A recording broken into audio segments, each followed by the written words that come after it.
قومیں قربانیاں دے کے بنتی ہیں، قومیں بھیک مانگ کے اور قرضے دے کے اور دوسروں کے سامنے ذلیل ہو کے نہیں قومیں بنتی.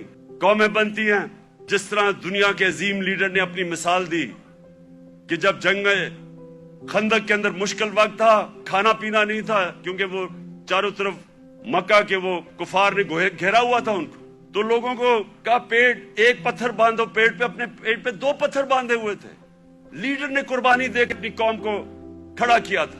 اور یہ وہ قوم اللہ نے جس کو ہر قسم کی نعمتیں بخشی ہمیں، لیکن ہمیں کیریکٹر چاہیے بڑی قوم بننے کے لیے. جو ہمارے نبی صلی اللہ علیہ وسلم نے ان کو آزاد کیا تھا، ان کا کیریکٹر اٹھایا تھا. ایسا کیریکٹر تھا کہ انڈونیشیا اور ملیشیا کے اندر کوئی مسلمان فوج نہیں گئی، صرف مسلمان تاجروں کی وجہ سے ان کے کیریکٹر کو دیکھ کے لوگ مسلمان ہو گئے.